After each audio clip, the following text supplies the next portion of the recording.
There was a time when electricity stirred emotion, when street lamps gave way to incandescent bulbs, and the flicker of a projector made us forget about old, grainy photos. Electricity was once a luxury. When done right, it still is. The all-electric Lexus RZ. Because the greatest measure of an automobile is how it makes you feel. Experience amazing at your Lexus dealer. It's moving day. That's right, Mint Mobile is coming home to your home. I mean, if you'll have us. It's internet for your home from Mint. Minternet. Fast, 5G home internet powered by T-Mobile for $30 a month. Visit www.mintmobile.com/go5G. Service in select areas. Intro 3-month rate requires auto-renew and $90 prepayment with Mint Voice Plan or $120 without. Sales tax and fees apply. Standard rates apply after intro. After 1 terabyte, speeds may slow when network busy. Mintmobile.com for more info. During Lowe's Pro Savings Days, the job works in your favor. My Lowe's Pro Rewards members buy more and save more on materials they rely on every day. Get up to 25% off select molding when you spend $1,000 or more, and up to 25% off Pergo Evercraft laminate flooring. Put Pro Savings Days to work for you. Members get more at Lowe's. Valid through 3/27. Selection varies by location. While supplies last. Loyalty program subject to terms and conditions. Visit the Pro Desk or Lowes.com/terms for more details. Subject to change.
Good evening, ladies and gentlemen.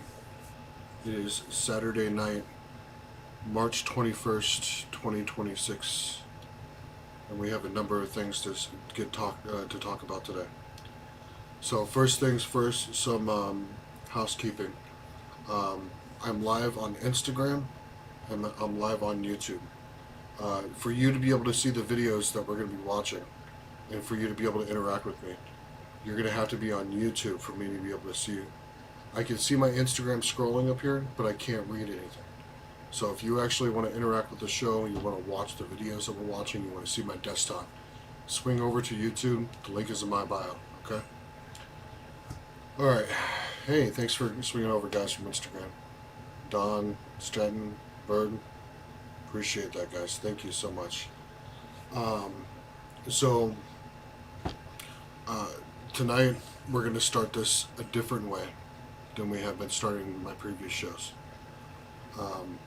I've had a number of people that have recently subscribed to my YouTube, a number of people that have recently subscribed to my Instagram, and have recently been, coming to my lives. So I want to take a second to introduce myself to you guys. Okay? My name is Keith Goldsby.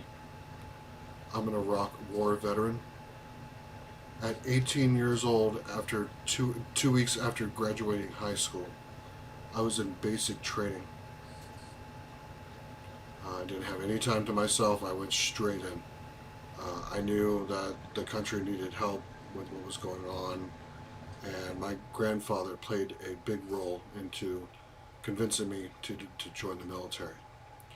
So I was a 2E2, which is cryptology and networking and communications. Okay. In 2009, I deployed to Iraq. Um, I was there for just over 6 months. I ran cable and I was doing SATCOM stuff, right? Satellite communications and networking and stuff like that. During the time that I was in Iraq, I was under rocket and mortar fire for 6 months. I got back from the military and got out of the military and started a career in technology. I've had a number of jobs with corporate employers, big name employers, and ever since around 2015 or so, I've been paying attention to politics. And it wasn't until early last year that I decided to really start giving a voice to what I was thinking in the politics of today. That's a short and brief background of myself. You are from Iraq, Mustafa. Wow. I hope your country is doing much better now today. I really do.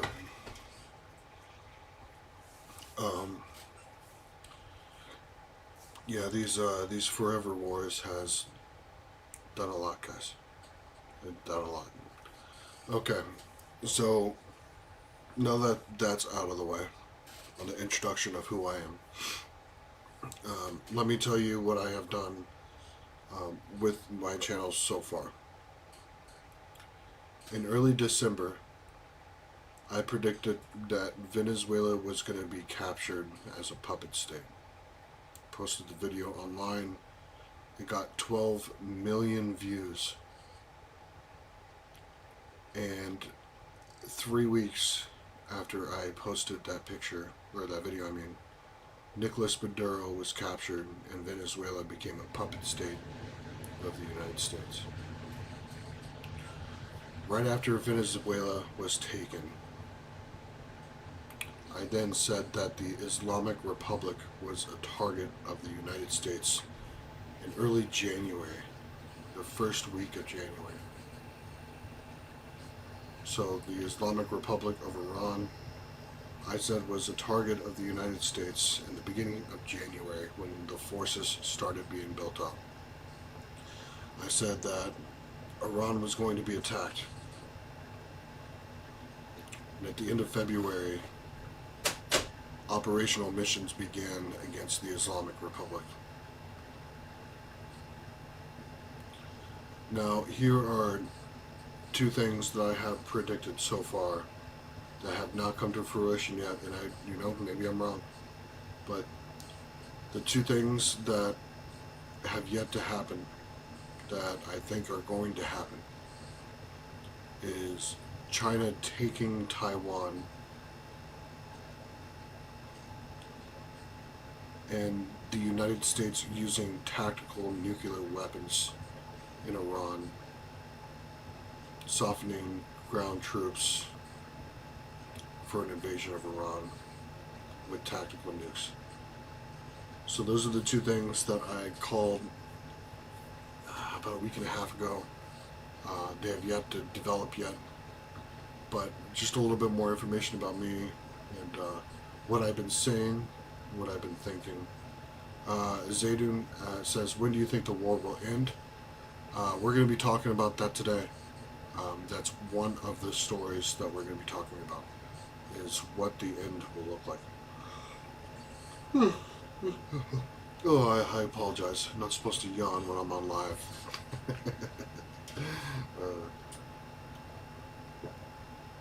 Okay. So, let's talk about our first story today. September 11th, 2001.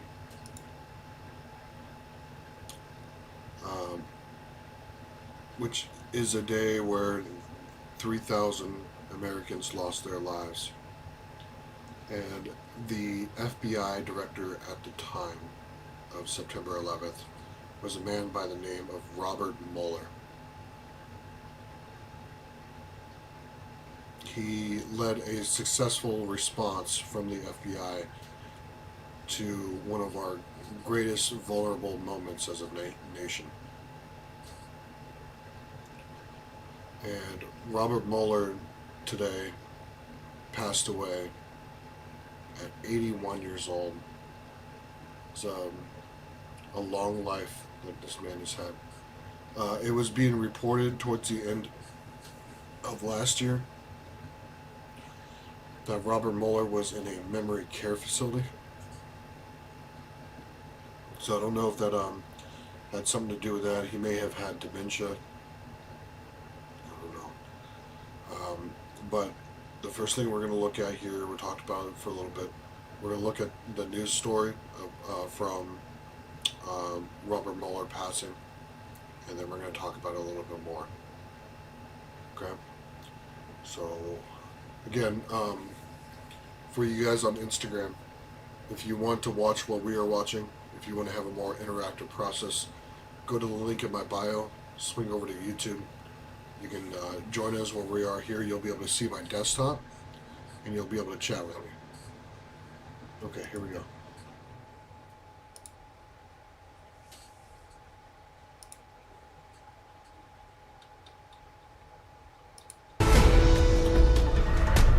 Good afternoon, I'm Micah Giacchi. We have breaking news. Former FBI Director and Special Counsel Robert Mueller has died.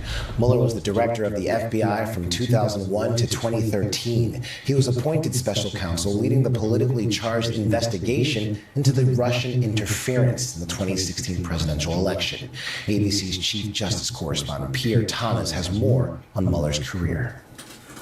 In a life dedicated to answering his country's call to public service, Robert Mueller would find himself repeatedly at the crossroads of history. The men and women of the FBI join the nation in expressing our deep sympathies for the victims of these horrific tragedies and their families. Sworn in as FBI director just a week before the September 11th attacks, Mueller was thrust into leading the largest investigation his agency had ever encountered, with multiple crime scenes in New York, Virginia, and Pennsylvania, leads pouring in from every corner of the world, millions of pieces of evidence, and thousands of Americans killed. He led the FBI through a transformation, shifting its focus from traditional crime fighting to counterintelligence and counterterrorism, all aimed at preventing another large-scale attack on U.S. soil. Born in 1944 in New York City, Mueller grew up in suburban Philadelphia, graduating from Princeton University in 1966, receiving a master's degree from NYU. The loss of a Princeton classmate, a Marine who was killed in Vietnam, first drew him to service. Enlisting in the Marine Corps, Mueller was deployed to South Vietnam, leading a platoon in combat. Serving on active duty for 3 years, Mueller was decorated for valor with a Bronze Star after rescuing a wounded Marine under fire, and a year later he would earn a Purple Heart after being shot in a firefight. After the war, Mueller received his law degree in 1973 from the University of Virginia.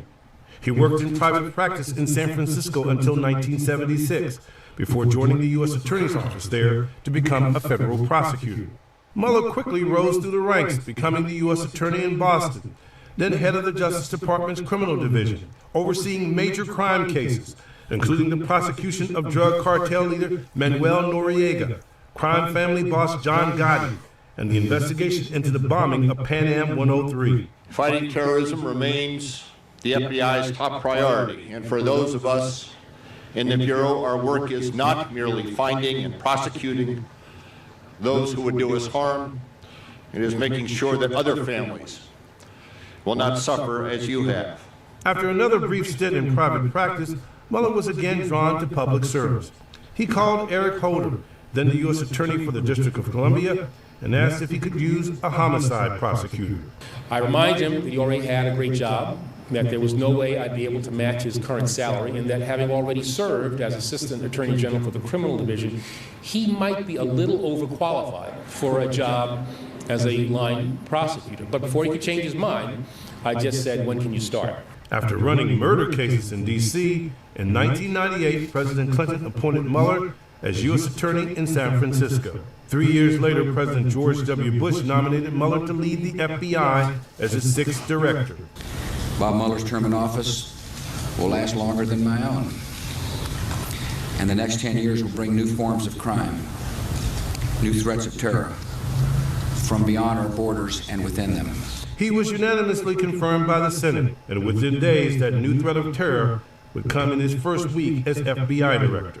Mueller did clash with the Bush administration on some issues, including enhanced interrogation, refusing to let FBI employees participate in such acts with the CIA, and he held firm against warrantless wiretapping, threatening to resign if the program was not modified before it was renewed.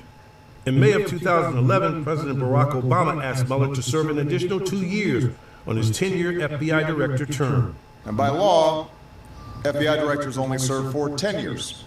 But back in 2011, when Bob's term was up, I asked Congress to give him 2 more years.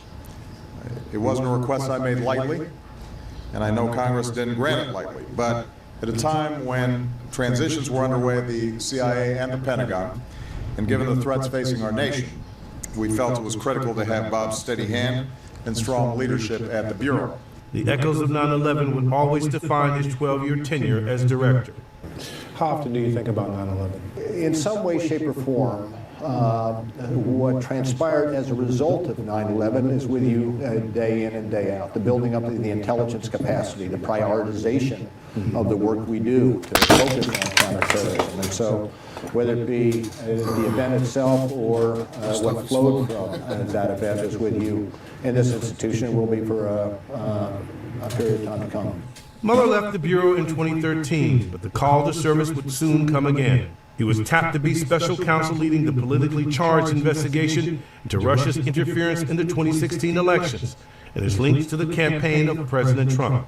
Spending nearly 2 years investigating the origins of election interference and possible obstruction of justice by President Trump himself, the Mueller-led probe charged more than a dozen Russian operatives and ensnared several Trump top associates, including his 2016 campaign chairman, Paul Manafort, and his national security advisor, Michael Flynn.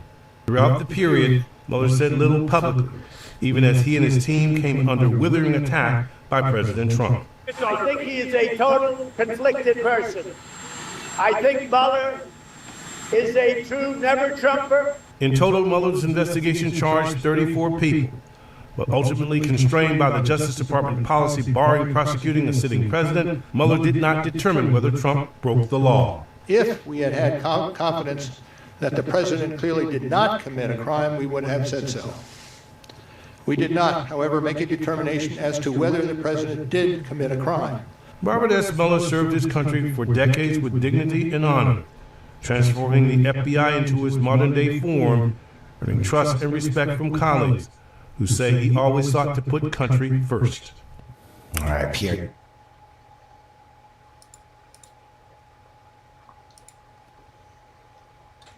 So, Robert Mueller will be known as a controversial figure, at least for the meantime that we are living in our political situation. I think history will look at, in particular, the Justice Department policies in a bad light. And I think more should have been released as far as the final report on the Mueller report. So, those are my comments. Let's go through some of these comments. Love from Australia. Yeah, I appreciate that. Hearing heavy aircraft movement now. Yeah. Just wondered whatever goodwill we have in the world. I mean, you're right. We used to be able to coordinate multiple nations at the same time, and a whole bunch of people just hate us.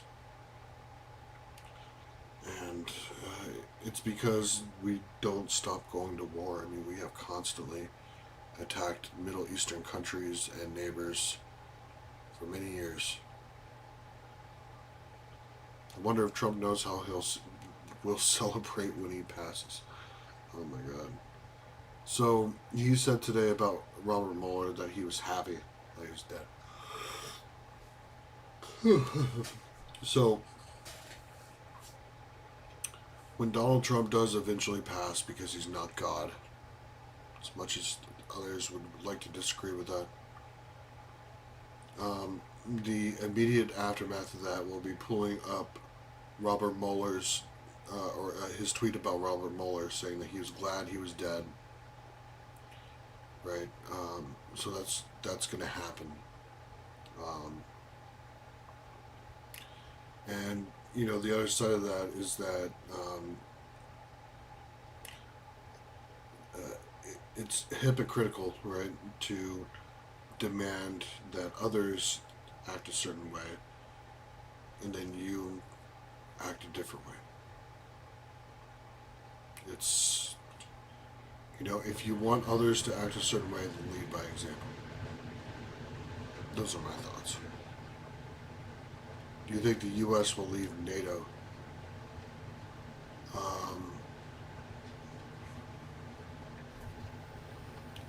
I hope not. It does sure seem like we are moving in that direction. If the United States actually does leave NATO, then Russia will attack the Baltic states pretty quickly after. Dang, I'm tired. I went to Busch Gardens today. I walked around with my kids, my wife, and went on rides and stuff like that. So I got my butt kicked today. Got my butt kicked today. So that's story number one. Story number two, Cuba. So also in early January, I told you guys that Cuba is about to be taken, which will then lead to China taking Taiwan. The whole reason, if you guys actually think about it, the whole reason why China went communist in the first place, Cuba went communist in the first place, was because of a pressure campaign that was done. Cuba used to be an American territory.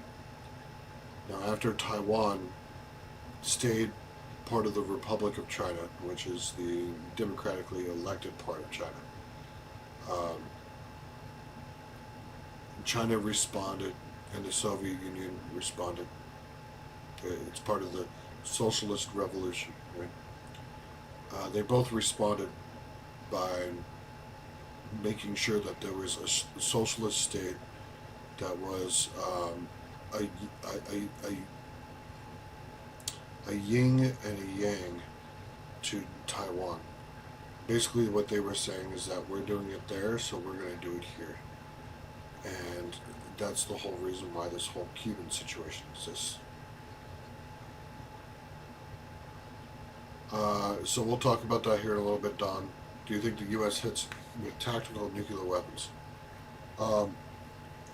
The weapons of today that are nuclear weapons are much more efficient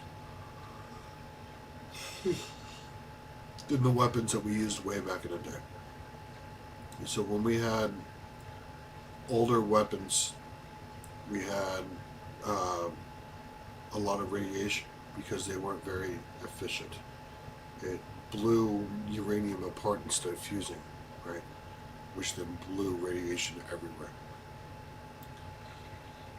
Nuclear weapons today leave little to no radiation because it uses almost all of the energy that is inputted into the system. So, no, I'm not concerned about that. If we do use tactical nuclear weapons, Marine Corps and U.S. Army soldiers would be exposed to basically getting a dozen X-rays. Like it would be basically like going to the doctor a dozen times and getting an X-ray every single time. That's what I think is going to happen.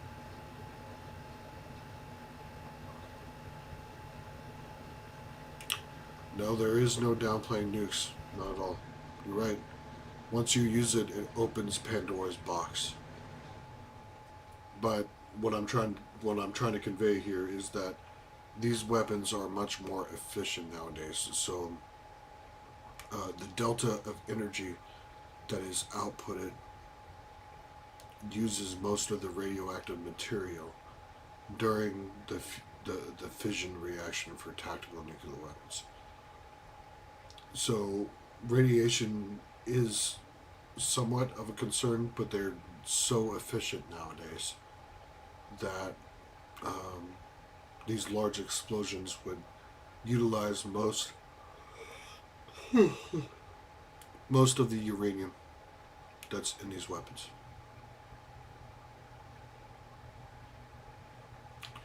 Okay, so like we were talking about with Cuba, let's go ahead and move to this to the next step. We'll watch this video and then we'll talk about it.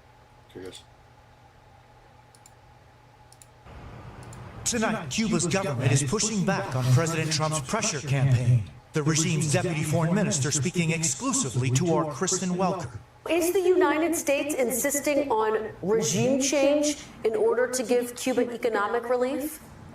I don't know what they're insisting among themselves. The structure of the Cuban government and the members of the Cuban government are not part of the negotiation. Are you saying that regime change is off the table? Absolutely. Just 90 miles from the U.S., Cuba has been under the iron grip of the Castro family for more than 60 years. But now, for the first time in decades, the regime could be on the brink of collapse, as President Trump suggests some sort of action could be imminent. Secretary of State Marco Rubio, the administration's point person on Cuba, blasting the regime as incompetent. The people in charge, they don't know how to fix it, so they have to get new people in charge. Cuba is just the latest focus of President Trump's foreign policy. After the U.S. carried out a daring military operation in January that captured Venezuela's authoritarian leader Nicolás Maduro and his wife, along with the ongoing war with Iran. Inside Cuba, more than 9 million people are grappling with constant power outages and a growing humanitarian crisis. Independent journalist Boris González Arenas says Cuba has been progressively breaking down for 60 years. He says Cuba has sewage water mixed with drinking water, no cooking gas, no light in the streets. And when Cubans protest, he adds, they simply receive institutional violence. And now, that crisis is the backdrop for what the administration could be planning next. We thank you for watching, and remember...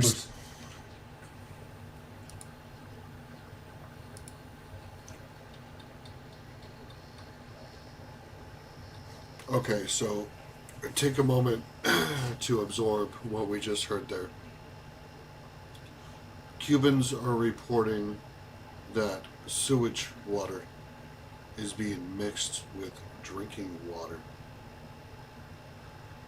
This is incredibly similar to the fall of the Soviet Union and what happened with their entire communist economy.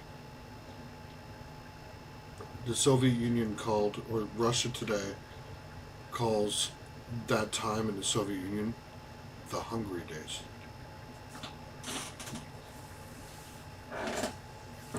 It's because the entire economic system failed.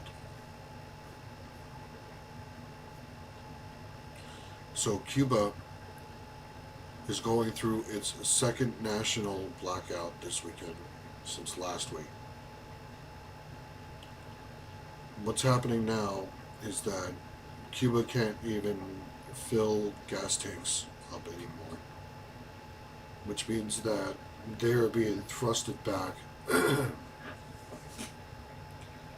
to the late 1800s as far as technology is concerned. So if Donald Trump is considering military action against Cuba, which is possible, he will be up against technology that is either not working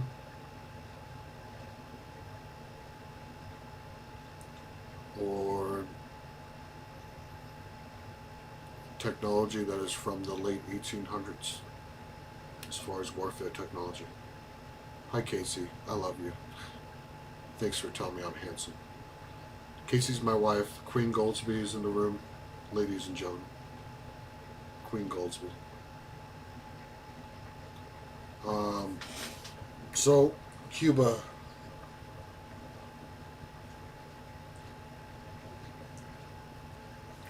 As soon as the Iranian situation is resolved, Cuba is next.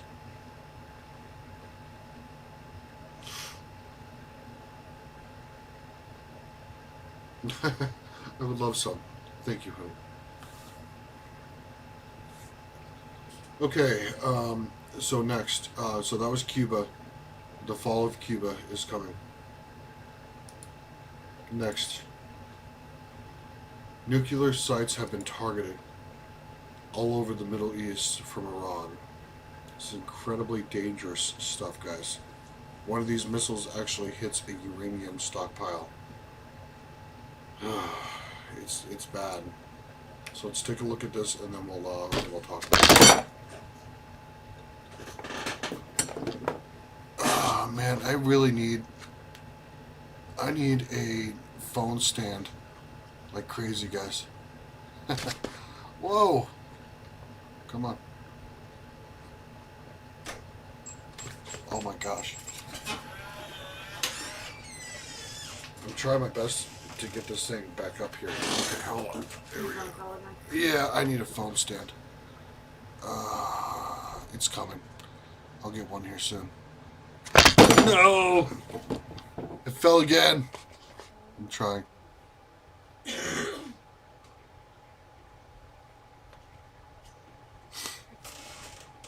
We're staying there. Okay. So, here we go. We're going to be looking at a video of nuclear sites being attacked in the Middle East.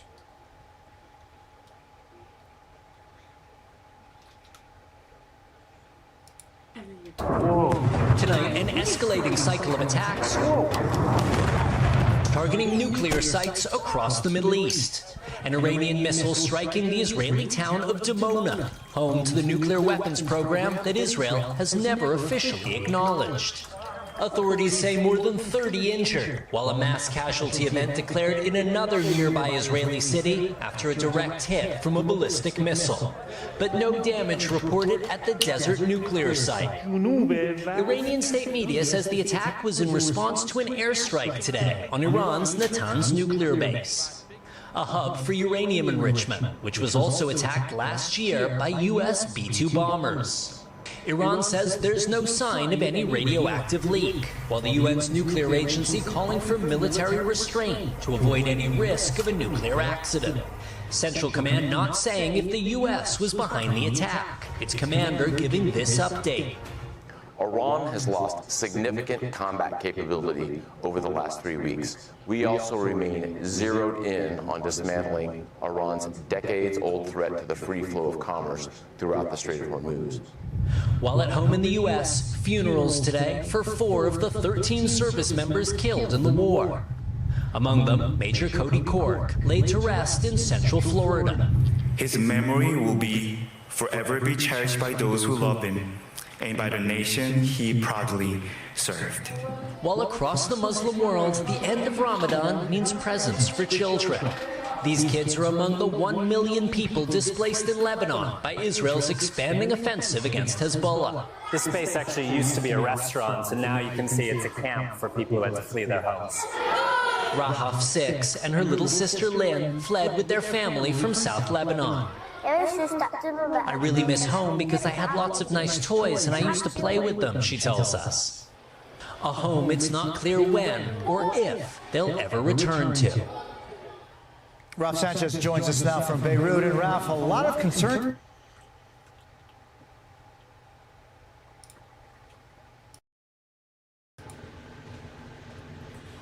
So, as you can see, the situation is escalating in the Middle East. Do I have some donation option? I really do appreciate that. I have Venmo in my profile on Instagram. and I have PayPal. So if you can do Venmo, that's great.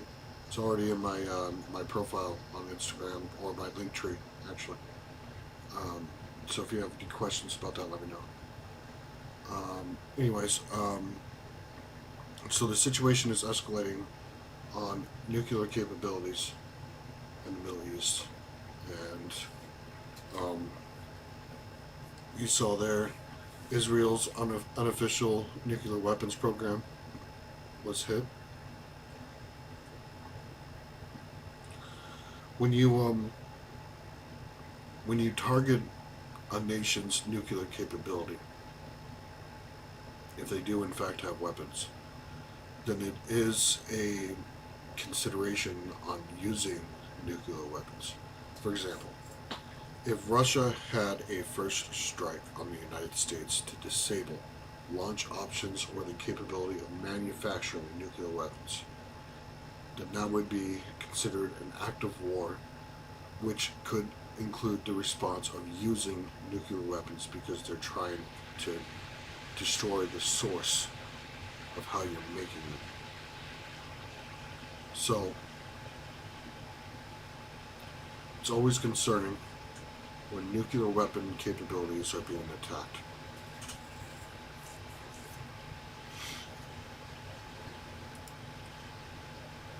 Okay, next story. Iran launched a double missile attack on Diego Garcia, which is 4,200 kilometers away from Iran. And this is a capability that we did not know Iran had. We did not know that they could launch missiles 4,200 kilometers away.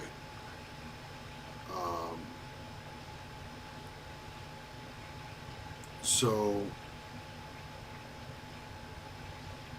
what that means is that at 4,200 kilometers away, European cities and U.S. bases in Europe are now in range.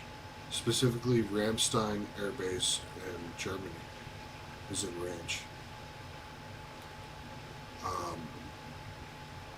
So what Iran is going to try to do is drive the U.S.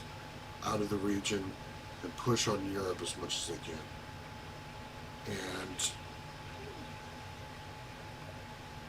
the fact that these missiles exist is a big problem for Donald Trump. Our ships are out of range for most of the known Iranian capabilities that are out there. And these missiles just put those ships in range. So let's take a look at this and then we'll talk about it some more. As the conflict enters its fourth week, attacks have continued around the region, including in Iran and Israel. Our World News correspondent Joe Inwood has our first report. This does not feel like a war that's de-escalating. This afternoon, the Israeli town believed to host their nuclear arsenal was hit by an Iranian ballistic missile.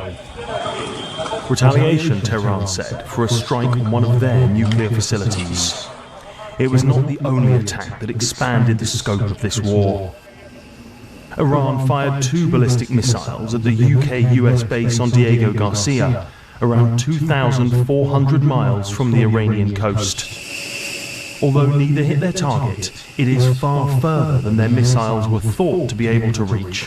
We've seen the latest in Iran's reckless strikes aiming at Gulf partners, at international shipping, at allies and British interests as well. And that is why we have continued to support defensive action.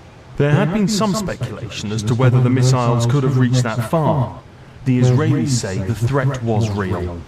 Iran launched a 2-stage intercontinental ballistic missile with a range of 2,500 miles towards an American target on the island of Diego Garcia. These missiles were not intended to hit Israel. Their range reaches the capitals of Europe. The full scale and capacity of Iran's ballistic missile program has long been the subject of debate. Today, some of those questions have been answered. It shows that the radius of action Iran has is much bigger than people thought. It brings potentially European cities into target range, unlikely as I think that is at the moment, and it certainly complicates the job of missile defence across that area and focuses the thinking of European capitals. It also shows that Iran is able still to surprise the US and Israel, I think, 3 weeks into this conflict. While the missile threat may cause the most alarm, it is the war's economic cost that is more significant. That comes primarily from the effective closure of the Strait of Hormuz. Today, the US said they destroyed a key Iranian base. We not only took out the facility, but also destroyed intelligence support sites and missile radar relays that were used to monitor ship movements. Iran's ability to threaten freedom of navigation in and around the Strait of Hormuz is degraded as a result. But Iran says it's not just military targets the US and Israel are striking. This was the port of Bushehr, near the strategically important Karg Island. Donald Trump has repeatedly said that Iran's military has been all but destroyed and that he may soon call an end to this war. But today's development suggests that Iran has no intention of letting Donald Trump declare a quick victory. Joe Inwood, BBC News. Well, as we heard, the US said there Iran's ability to threaten ships in the Strait of Hormuz has...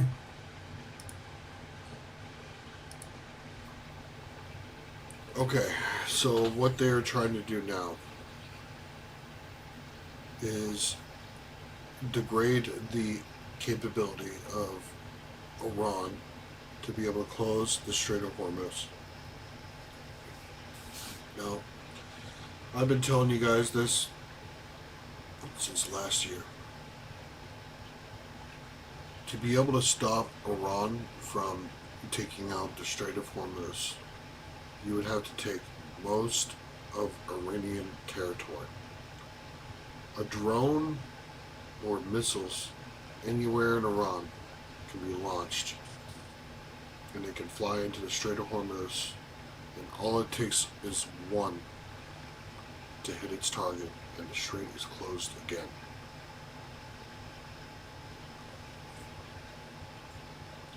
The Strait of Hormuz does not open back up until the war ends or the Islamic Republic is defeated. Period. End of story. And what people don't really realize about the Strait of Hormuz and some of the ramifications that are going to happen in this world that we are in. It costs fuel and fertilizer to grow food in this world, both of which are a global market. So if one supply chain is choked, prices go up on the other side. A significant amount of people in this world today are about to suffer. Starvation is going to be something that we are going to see on the news come October and November. The growing season is about to start with fertilizer and fuel being choked off.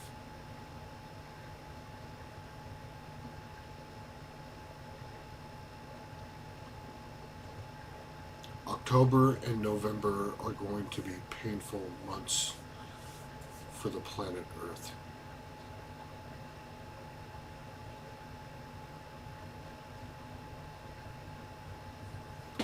It's sad stuff, man. The cost of war always ends in some way to starving people.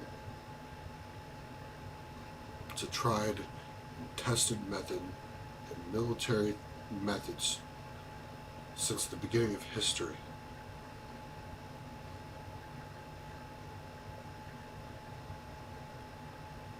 Okay, let's see here. Curtis, speaking of drones, what do you think of these reports of drones over military installations? I think a majority, not all of them, but a majority are civilian-operated drones that are just trying to breach, airspace. I think they're,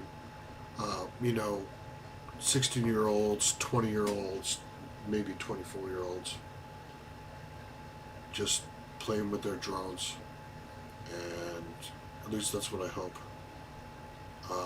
If it was a foreign actor, they wouldn't just be hovering over military bases.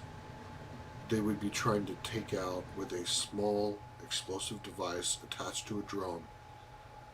You could use a $130 drone to take out a $100 million aircraft. So no, they're not just going to hover over and look if it's a foreign actor. They're going to hit, right? So that's my opinion. Potential false flag. It's always a potential for a false flag. Always. No matter where you are in history, there is always a potential for a false flag. So let me just tell you guys something. The drone that I bought at Walmart cost $30. And it has a short-range radio communicator where I can control it. It costs $30. And I'm telling you, a fully charged $30 drone can carry a grenade. It can. These things are fucking crazy. They can do flips, they can go fast, they can go... they have an enormous amount of flight power when they're initially charged. A $30 drone. That's what you can buy from Walmart.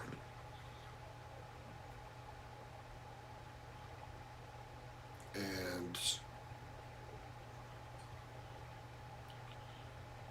this entire situation, as far as a world power is concerned, is going to change with these drones.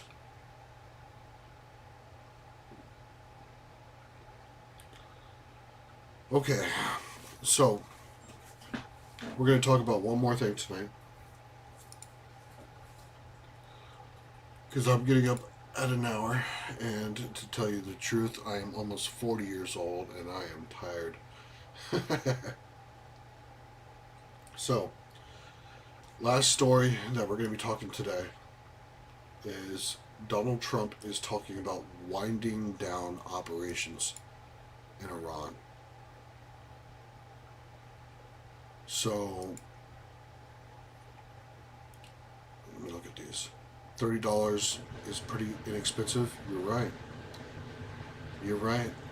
And if somebody knows how to code and design, then they can teach a drone that they buy for $30 from Walmart. If they push an extra button, it can have an extra movement, which can pull a pin on a grenade.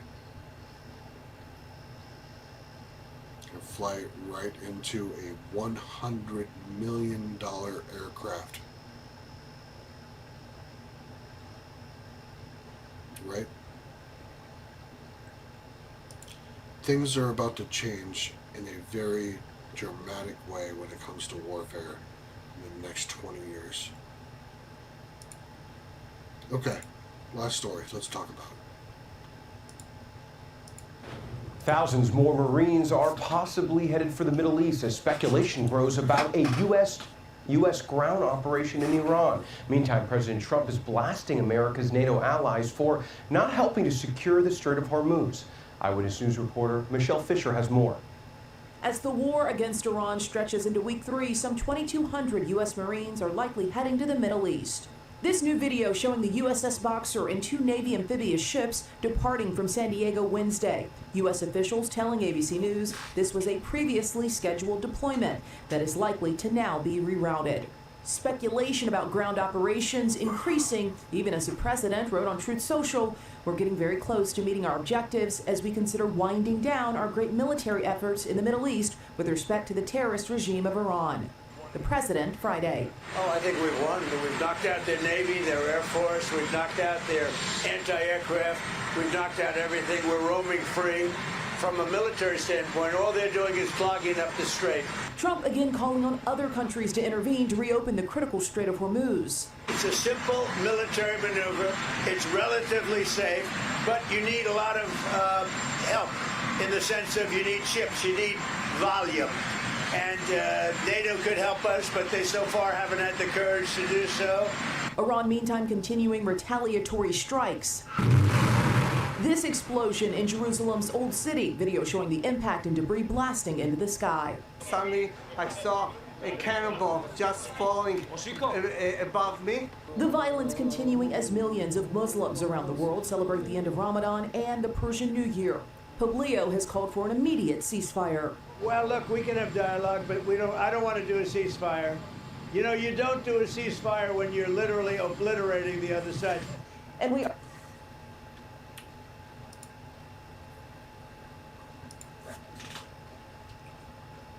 So you can see is that Iran has not been completely defeated, which proves that Donald Trump was lying to us.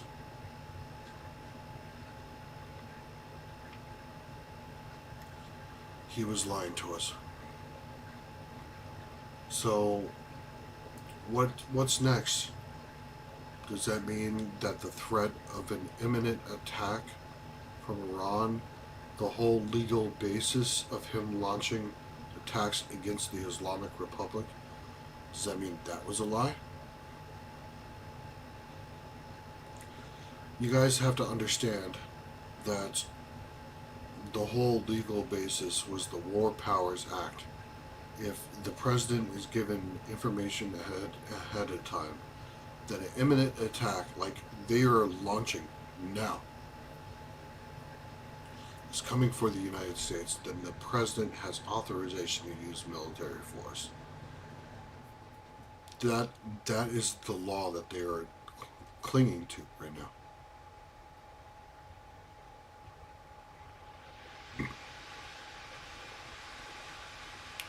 So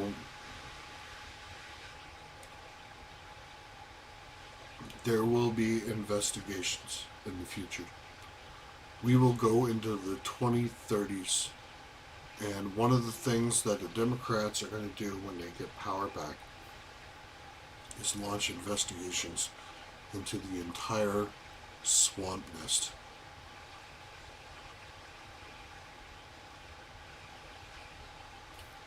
Once it is determined that there was no imminent threat, when Congress ratifies that, then Donald Trump has broken the law. If Congress ratifies that Donald Trump did not have legal authorization to launch military strikes against Iran, he could be charged with murder. He could be charged in connection with the military deaths on our side that we have had.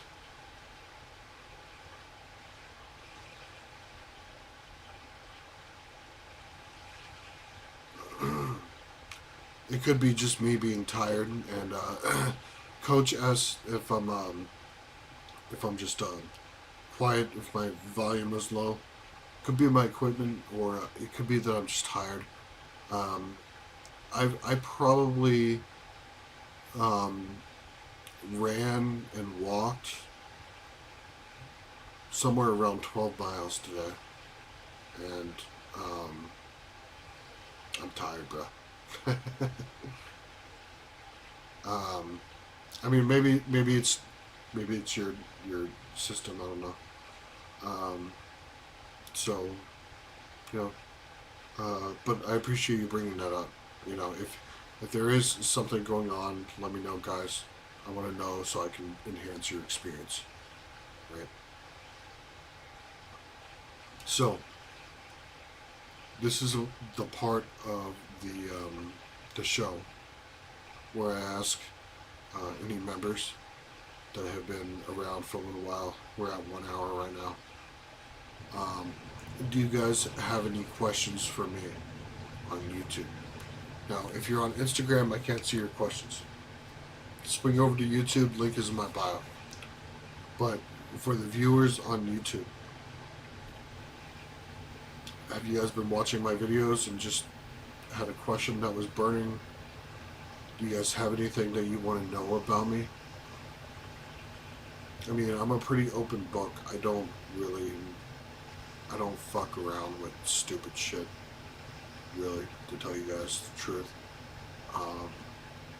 But, you know, I want to make sure, I think it's incredibly important that you guys understand who and what you are talking to and listening to. So, you know, I always give a moment at the end of my shows for people to ask questions. While people are asking questions, I enjoy your hot takes. I appreciate that. I really do. I've been told that I'm turning into a doomsday influencer. What does that even mean? But, you know, these takes that I have are based on my brain and how I'm looking at everything, guys. That's how I handle this entire situation. Thank you for your posts. Kyle, gosh, Kyle, I really appreciate that. It's so hard to post some days where I'm having a hard day. And the fact that you know, come on here and say thank you, it's just, I do this largely for free, guys. I make about $100 a month doing these videos and everything. For real, I make $100 a month doing this shit, right? This is all free time that I give you guys. So when you guys tell me that you really do enjoy my prep posts, it means a lot to me, because I put a lot of personal effort into this. I really do. Jesse, 27th engineer here, brother. Airborne all the way. God bless you, brother. Airborne. It's not easy shit. God bless you. And thank you for endorsing what you're hearing here and coming around. And thank you for your service. I really do appreciate everything that all of my followers have done, if they're veterans. Thank you for your service.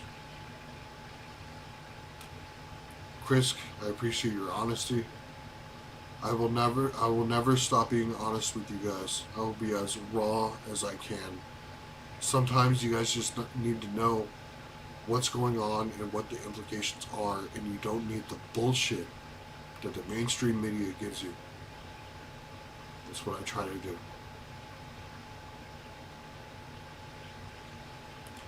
Chris, I'm about to turn you up. I appreciate you. I appreciate that. Thank you. Don, it's doomsday because it is doomsday. Hey, if you're just reporting the facts and it's doomsday, does a regular and independent journalist become a doomsday influencer if it is really doomsday? I give you guys my feedback and my thoughts in real time. Whether you guys take that and go with it or not, that's your choice. And the fact that you guys are still here listening to me means everything to me. 600,000 job layoffs. Fuck, dude, listen to me. Meta, Facebook. Meta just laid off 1 out of 5 employees because they're relying more on artificial intelligence. 1 out of 5 employees just lost their jobs last week. On top of everything that's going on with prices being raised. It's fucked. Ladies and gentlemen, it is fucked. I was part of the layoff category with COVID. And it fucked up my life. I lost 2 cars. I almost lost my house. And if I didn't go out there and do construction work, I would have lost my house.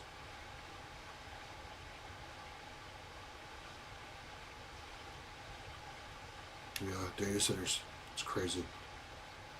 These robots are going to be able to stand in line and do everybody else's job too. These guys that wrap and put together burgers, fast food restaurants, they're about to hire a $20,000 robot. It's about to take that job. For real. And you know, this whole thing where they say that artificial intelligence is about to boom and we're about to break this new level, right? We're about to see the same thing that happened with nuclear energy. All of that power went straight to the top, and the individual worker didn't see fucking shit. In the 1980s, since the 1980s, billionaires have rose as far as their pay by 4,000%, and individual workers can barely get by.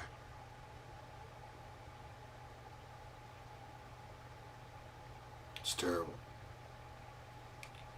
So, I appreciate everybody for joining today. I'll close with my Venmo is in my bio. I give people out my PayPal on request. So if you do have that question, send me a message on Instagram, and I'll get that to you. So until next time, guys, I may do another live tomorrow, depending on how the news goes. I will be back tomorrow morning, talking to you guys again about everything that's going on. So, I love you guys. Thanks for joining. Thanks for watching. I'll talk to you later.